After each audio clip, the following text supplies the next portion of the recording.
محتاطة في رأيك حرية ونية مرتاحة، بدي بس نحكي بصراحة.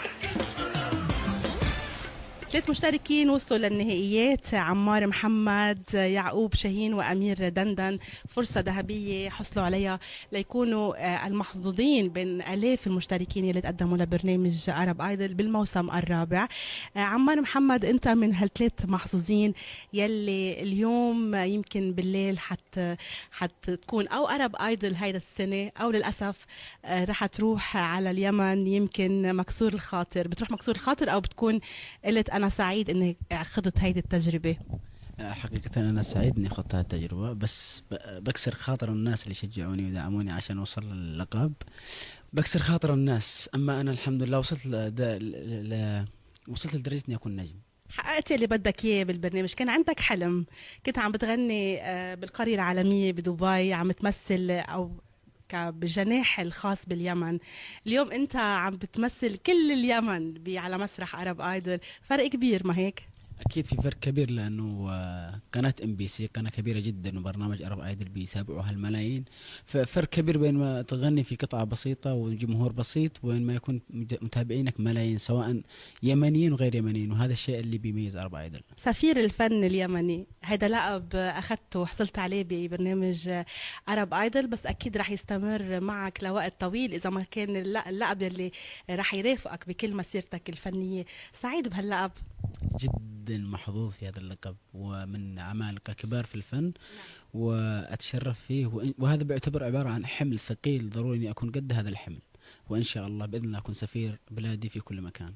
ما عنا شك. زي التقليد اليمني كان هويتك بالبرنامج. واضح انه انت كمان معلق فيه، مش بس يعني عم تستغله. اذا بتسمح لي، يعني في ناس مشككين ممكن يقولوا عم يستغل اللقب اليمني ليحث برك الجمهور اليمني يصوت لك اكثر، بس هو زي اللي بق لك كثير. واضح انه انت ارتباطك كمان بهويتك اليمنيه يعني كبير. شو بتقول اليوم لكل اليمنيين يلي ناطرين الليله النتيجه؟ اللي ناظرين النتيجة أقول لهم أول شيء بالنسبة الزي أنا ألبسه من وأنا طفل، فأحس إنه بيعطيني طاقة إيجابية إذا طلعت على المسرح. فبعض الناس يستغلوا الكلام عشان أغراض خاصة ما ليش دخل فيهم.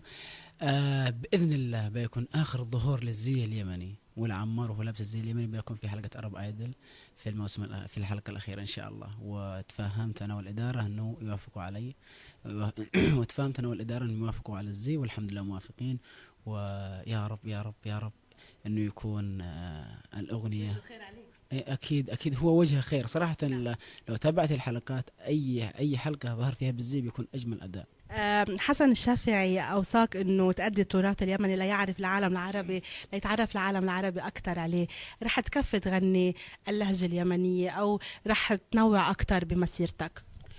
صراحة لله أنا فنان بهوية نفس ما قال الأستاذ حسن الشافعي، فأنا أكتفي إني أغني باللون اليمني واللون الخليجي، وهذا مش لون بسيط، لون كبير جدا جدا، وله مستمعين محبين في كافة دول العالم. فأنا بكتفي بهذا اللون.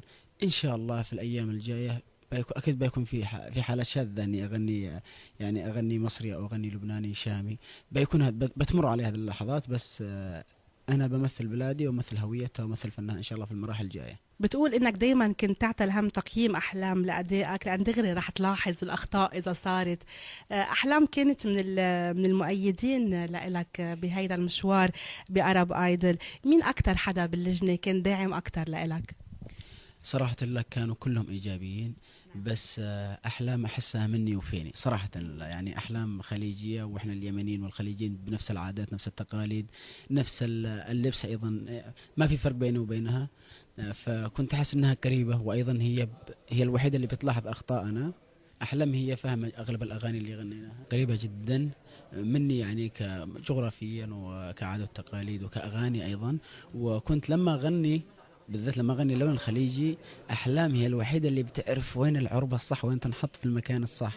فالأستاذ اي نعم. فاذا كنت غلطت ولا شيء احلام تنتبه على طول، ورياكشن احلام على طول يكون واضح، يعني انه ما تقدر تخبي ولا شيء. عشان كذا انا كنت خايف من احلام. عمار، معروف عن أحلام أنه تدعم المواهب الجديدة، بتتابعها وحتى يمكن بالكواليس بتكون ورا المشتركين أو بعدين لاحقا ورا النجوم يلي بيصيروا يعني على الساحة الفنية. حكيتوا شيء أنت وأحلام عن بركة تعاون لاحق؟ الى الان لم نتكلم انا واحلام، لانه الملكه هي منصفه، فانا اشوف انه من الانصاف انها اذا قعدت معي تقعد مع المشتركين الباقيين. تعليقات لجنة التحكيم تحولت لهاشتاجات مثل فرحة وطن، قالوا عنك نكهة أرب آيدل. قد ايه كنت سعيد بهيدا الشيء؟ يعني قديش كنت متحمس أكتر بس كنت تشوف قديش في دعم من الجمهور كمان لإلك؟ صراحه الله انا سعيد جدا.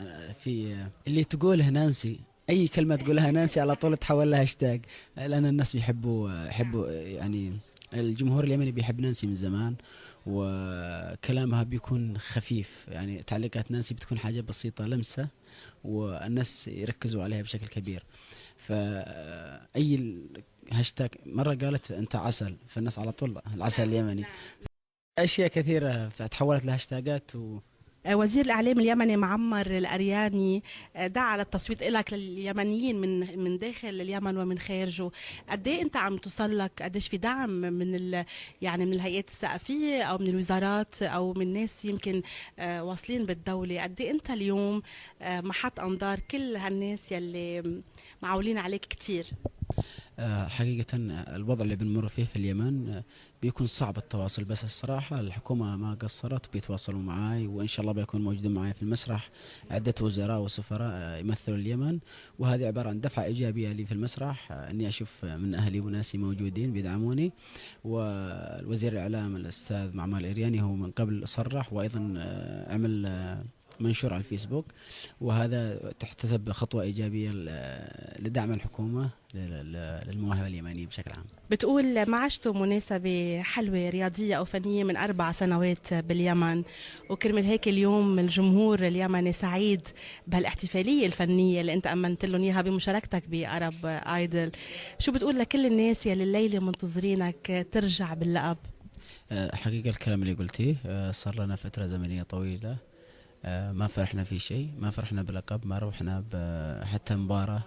فهاي اللقب يعمل أول فرحة صارت اليمنية من فترة طويلة جدا، بالذات لأنه عبارة عن إظهار الفن اليمني من شاب موهوب يمني. هذا اللي لفت الناس وخلاهم يتابعوا البرنامج بشكل كبير. واللقب معناته للناس إنه بصمة اليمن في برنامج أرب آيدل وفي قناة MBC.